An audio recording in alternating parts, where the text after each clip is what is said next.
តោះយើងនឹងមកបន្តសាច់រឿងទៀតប៉ុន្តែកុំសួររឿងសលេងរបស់ខ្ញុំគឺនៅងឹលដដែលទេសាច់រឿងវគ្គនេះគឺបន្តអំពីវគ្គមុននៅវគ្គមុនយើងគឺពិតជាដឹងហើយថាតួឯកប្រុសគាត់បានម៉ាសាឲ្យទៅកាន់ឈីយូ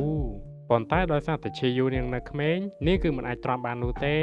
អញ្ចឹងហើយនាងក៏ចាប់ផ្ដើមរើបំរាតួឯកប្រុសក៏បានប្រាប់ទៅកាន់នាងថាបើសិនជានាងមិនធ្វើសរសៃវាទេវានឹងធ្វើឲ្យនាងជាប់កជាមិនខានដែលនាងបានប្រាប់ទៅកាន់ខូយ៉ូថាប៉ុន្តែទោះជាយ៉ាងណានាងគឺមិនអាចទ្រាំវាបានទេខូយ៉ូបានសួរទៅកាន់នាងវិញថាតើនាងគឺចង់ឈ្នះហ្គេមដែរឬទេបើសិនជានាងចង់ឈ្នះហ្គេមនាងគឺត្រូវតែទ្រាំអញ្ចឹងហើយនៅពេលនេះឈីយូនេះគឺគ្មានជំរើសទៀតទេនាងក៏សម្រេចចិត្តថាឲ្យតួឯកប្រុសម៉ាសាមកកាន់នាងតែម្ដងប៉ុន្តែនៅពេលដែលខូយ៉ូបានម៉ាសាឲ្យទៅកាន់ឈីយូនោះវាប្រៀបដូចជាធ្វើទរណកម្មទៅកាន់នាងអញ្ចឹងចំណែកឯធាតុពិតវិញតែខូយ៉ូនឹងគាត់បានយកនៅដៃច្អុលរបស់គាត់ចាក់ទៅកាន់ក្លៀករបស់នាងតែធ្វើឲ្យឈីយូនាងពិតជាពិបាកទ្រាំខ្លាំងណាស់ដោយសារតែយើងពិតជាដឹងហើយថាកន្លែងក្លៀកនឹងវាគឺជាកន្លែងមួយដ៏សរសើរខ្លាំងមែនតើអ្វីដែលពិបាកនឹងនៅពេលដែលយើងម៉ាសាកន្លែងក្លៀកវាពិតជាចុកខ្លាំងមែនតើបន្ទាប់ពីម៉ាសាអស់រយៈពេលជាច្រើនម៉ោងទីបំផុតខូយ៉ូគាត់ក៏បានម៉ាសាឲ្យទៅកាន់ឈីយូរួចហើយនៅពេលដែលគាត់បានយកដៃប៉ះទៅកាន់ក្លៀករបស់នាងគឺឃើញថានៅពេលនេះនាងគឺគ្មានជាមួយនឹងភាពជឿចាប់ទៀតនោះទេហើយកន្លែងហ្នឹងគឺមិនបាច់ឆ្ងល់ទេថាហេតុអ្វីបានជាវាខ្លីម៉េះដោយសារតែខ្ញុំកាត់វាចោលដោយសារតែកន្លែងហ្នឹងគឺខូខើខ្លាំងពេក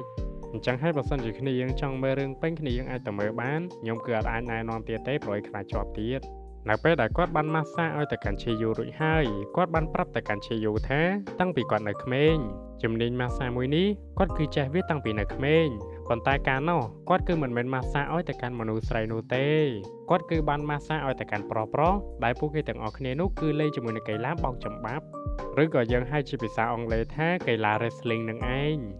ប៉ុន្តែអ្វីដែលគាត់ទទួលបាននៅពេលដែលគាត់ធ្វើការនៅទីនោះគឺសិស្សប្រុសទាំងអស់គឺមិនអាចទ្រាំទ្រនៅដៃរបស់គាត់បានឡើយវាគឺជាលើកទី1ហើយដែលឈីយូនេះគឺអាចទ្រាំអំពីដៃរបស់គាត់បានដោយសារតែកន្លែងធ្វើសរសៃឃ្លៀកនឹងវាពិតជាពិបាកទ្រាំខ្លាំងណាស់ប៉ុន្តែគាត់ពិតជាសរសើរទៅកាន់ឈីយូមែនដែលនាងអាចទ្រាំបាន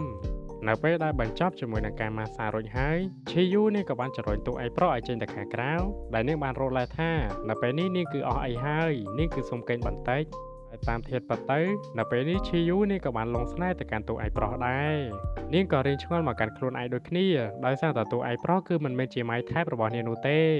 ថែបរបស់នាងគឺជាប្រភេទអូប៉ាប៉ុន្តែហេតុអ្វីបានជានាងស្រឡាញ់ទៅកាន់ខូយ៉ូទៅវិញនៅពេលនេះអ្នកដែលស្រឡាញ់ទៅកាន់តួឯកប្រុសនៅពេលនេះអ្នកដែលស្រឡាញ់ទៅកាន់តួឯកប្រុសគឺមាន3នាក់ហើយដែលទី1គឺជាអាអូបាទី2គឺជាអ៊ីស៊ូមីចំណែកទី3គឺជាឈីយូនឹងឯងសាច់រឿងបានកាត់មកកាន់ថ្ងៃស្អែកនៅពេលដែលតួឯកប្រុសបានធ្វើដំណើរទៅដល់សាលាដើម្បីមើលឈ្មោះនោះដែលវាគឺជាថ្ងៃដំបូងដែលខូយ៉ូគាត់ត្រូវចោះឈ្មោះចូលរៀនដោយខូយ៉ូគឺគាត់រៀនបន្ទប់ទី1ថ្នាក់ B ប៉ុន្តែអ្វីដែលភ្ញាក់ផ្អើលហ្នឹងសូម្បីតែអាអូបាហើយនិងអារ៉ូម៉ាពួកគេទាំងពីរក៏បានរៀនជាមួយនឹងតួឯកប្រុសដែរ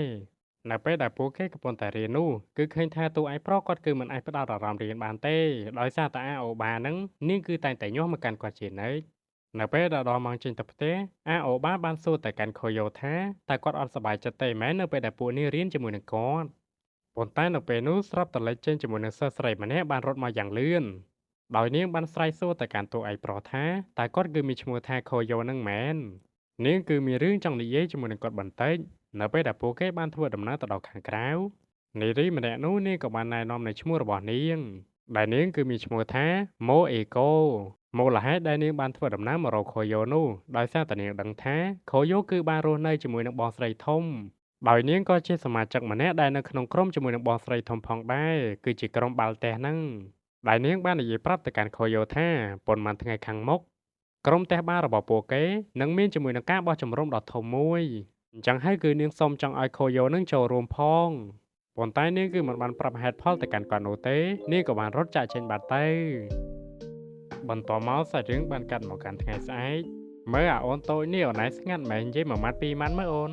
ហើយអូនឯងកូនចាស់ណាគេមិនអីក៏ស្លូតម្លេះហើយសុភាពទៀតនិយាយពី3ម៉ាត់មកអូនដែលយើងបានឃើញថានៅពេលនេះខូយ៉ូគាត់កំពុងតែជិះឡានក្រុងជាមួយមិត្តភ័ក្តិរបស់បងស្រីធំនៅពេលនោះបងស្រីធំបានសួរទៅកាន់ខូយ៉ូថាតើហេតុអ្វីបានជាខូយ៉ូនឹងចង់មកជាមួយនឹងគាត់ខូយ៉ូគាត់ក៏បានតបថាមូលហេតុដែលគាត់មកជាមួយនឹងបងស្រីធំដោយសារតែអូអេកូនឹងចង់ឲ្យគាត់មកទីនេះ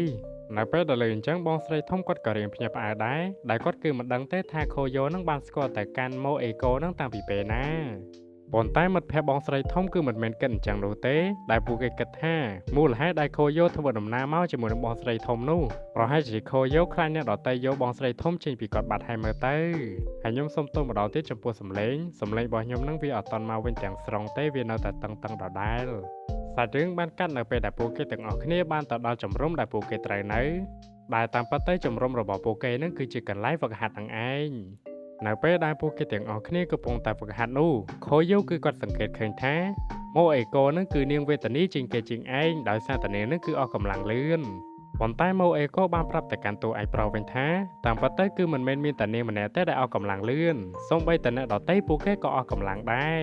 ប៉ុន្តែគ្រាន់តែថាពួកគេនឹងគឺមិនឈប់អ្នកដែលមានកម្លាំងខ្លាំងជាងគេគឺមានតែបងស្រីធំម្នាក់តែប៉ុណ្ណោះ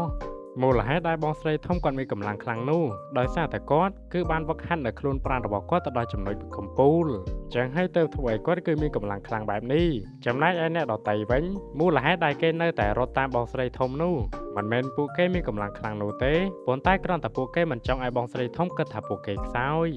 ប៉ុន្តែវាក៏សំណាងល្អដែរដោយសារតែពួកគេនៅពេលនេះគឺមានខូយ៉ូអញ្ចឹងហើយខូយ៉ូគឺអាចព្យាបាលទៅកាន់ពួកគេបានដែលនាងបាននិយាយថាថ្ងៃនេះខូយ៉ូប្រហែលជារៀងហត់បន្តិចហើយដោយសារតែសមាជិកដែលត្រូវបង្ហាត់នៅទីនេះគឺមានរហូតដល់30នាក់ឯណោះនៅពេលដែលឮថា30នាក់ភ្លាមដែលធ្វើឲ្យខូយ៉ូគាត់ក៏រៀងភ័យដែរប៉ុន្តែគាត់ក៏នៅតែស៊ូទ្រាំនៅពេលដែលអ្នកទាំងអស់គ្នាកំពុងតែសម្រាកម៉ូអេកូបានស្រែកប្រាប់ទៅកាន់អ្នកទាំងអស់គ្នាថាបើសិនជានរណាគេជាប់សរសៃឬក៏មិនស្រួលខ្លួនពួកគេគឺអាចឲ្យតួឯកប្រុសម៉ាស្សាទៅកាន់ពួកគេបានដោយតួឯកប្រុសគាត់គឺជាអ្នកមើលថែទៅកាន់រាងកាយរបស់ពួកគេនៅពេលដែលលេងចឹងពួកគេក៏រៀងភ្ញាក់ផ្អើលផងដែរដោយសារតែតាំងពីជីឡានមកពួកគេគឺមិនរំពឹងថាតួឯកប្រុសនឹងគឺជាអ្នកម៉ាស្សាទេដែលពួកគេគិតថាគាត់គ្រាន់តែជាប្អូនប្រុសរបស់បងស្រីធំតែប៉ុណ្ណោះប៉ុន្តែបងស្រីធំក៏បានប្រាប់ទៅកាន់ពួកគេថាខូយ៉ូគាត់គឺជាអ្នកម៉ាស្សាដ៏ពូកែម្នាក់ដោយសារតែខូយ៉ូគឺបានរស់នៅជាមួយនឹងគាត់អញ្ចឹងហើយគឺខូយ៉ូជាមនុស្សដែលអាចទុកចិត្តបាន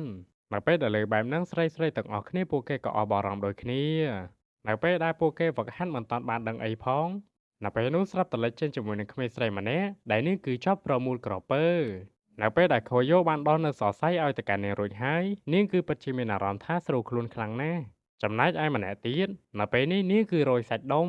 នៅពេលដែលខូយ៉ូបានធ្វើសរសៃឲ្យទៅកាន់នាងរួចហើយនាងគឺមិនខុសគ្នាអំពីអ្នកដទៃនោះទេចំណែកឯពេលយប់វិញខូយ៉ូគាត់គឺសម្រាកមិនតាន់បានប្រមាណផងនៅពេលនោះម៉ូអេកូគាត់ចាប់ផ្ដើមប្រើគាត់ម្ដងទៀតហើយអ្វីដែលខូយ៉ូត្រូវធ្វើនៅពេលនេះគាត់គឺត្រូវម៉ាស្សាទៅកាន់មនុស្សស្រីចំនួន6នាក់ក្នុងពេលតែមួយដែលធ្វើឲ្យខូយ៉ូគាត់ក៏រៀងពិបាកផងដែរប៉ុន្តែដោយដើមអញ្ចឹងគាត់គឺត្រូវតែទ្រាំ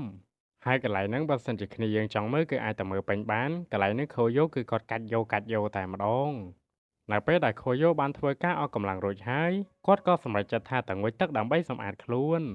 ប៉ុន្តែគាត់ងូតទឹកសឹងតែមួយថ្ងៃហើយហ្នឹងគាត់គឺទៅតែដឹងថាបងស្រីធំក៏បានងូតទឹកនៅកន្លែងហ្នឹងដែរអញ្ចឹងហើយពួកគេទាំងពីរក៏សម្រេចចិត្តថាអង្គុយនិយាយគ្នាតែម្ដងដោយការសន្ទនារបស់ពួកគេបើសិនជាយើងសង្ខេបឲ្យស្រួលស្ដាប់ទៅដែលបងស្រីធំគាត់បាននិយាយថាគឺគាត់ដឹងថាសមាជិករបស់គាត់គឺគ្មានអ្នកណាគេមានកម្លាំងខ្លាំងដូចជាគាត់នោះទេប៉ុន្តែពួកគេគឺតែងតែលាក់បាំងនឹងគាត់ថាពួកគេគឺមានកម្លាំងខ្លាំងមូលហេតុនោះដោយសារតែពួកគេទាំងអស់គ្នាគឺមិនចង់ឲ្យបងស្រីធំឯកាខូយ៉ូក៏បានប្រាប់ទៅកាន់បងស្រីធំវិញថាគឺគាត់ដឹងថារាងកាយរបស់បងស្រីធំគឺពិតជាល្អដោយសារតែគាត់គឺហ្វឹកហាត់ជារៀងរាល់ថ្ងៃចំណែកឯអ្នកដទៃវិញមិនមែនរាងកាយរបស់ពួកគេមិនល្អនោះទេប៉ុន្តែដោយសារតែពួកគេគឺស័ក្តិសឹងតែជាសិស្សប្អូនមូលហេតុនោះដោយសារតែបងស្រីធំគាត់គឺជាសិស្សសកលចំណែកឯសមាជិករបស់គាត់គឺជាសិស្សវិទ្យាល័យធម្មតាអញ្ចឹងហើយពួកគេគឺពិតជានៅក្មេងៗខ្លាំងណាស់អញ្ចឹងហើយបានជាកម្លាំងរបស់ពួកគេគឺនៅខ្សោយបន្ទាប់ពីទទួលបានជាមួយនឹងការបញ្យល់របស់ខូយ៉ូរួចហើយបងស្រីធំគាត់ក៏រៀនសប្បាយចិត្តដែរហើយគាត់បានសួរទៅកាន់ខូយ៉ូថាតើខូយ៉ូអាចបង្រៀនគាត់អំពីរបៀបម៉ាស្សាបានដែរឬទេដោយសារតែគាត់នឹងគឺបានឃើញខូយ៉ូលំបាកហើយដោយសារតែខូយ៉ូបានម៉ាស្សាទៅកាន់សមាជិករបស់គាត់នឹងហេអាណាព្រមបរៀនខ្ញុំធ្វើសប្បាយចង់ងាប់ហើយប៉ុន្តែខូយ៉ូគាត់ក៏មិនបានបដិសេធដែរគាត់ក៏សម្រេចចិត្តថាបង្រៀនទៅកាន់បងស្រីធំតែម្ដងដែលគាត់បានបញ្ជាទៅកាន់បងស្រីធំឲ្យកាច់តាណាឬក៏តប់ដៃតាណាចឹងទៅប៉ុន្តែនៅពេលដែលបងស្រីធំធ្វើនៅអ្វីដែលខូយ៉ូបានបង្រៀននោះ បែរទៅជាបងស្រីធំបានចាក់ជីបចោលទៅកាន់តួឯកប្រុសទៅវិញដែលធ្វើឲ្យគាត់គឺមិនអាចកម្រើកបាននោះទេហើយយើងគឺចាំមើលនៅវគ្គក្រោយទៀតថាមានរឿងអ្វីកើតឡើងខ្ញុំនឹងព្យាយាមចេញឲ្យលឿនមូលហេតុដែលខ្ញុំចេញយឺតនឹងដូចខ្ញុំបានប្រាំចឹងគឺខ្ញុំឈឺ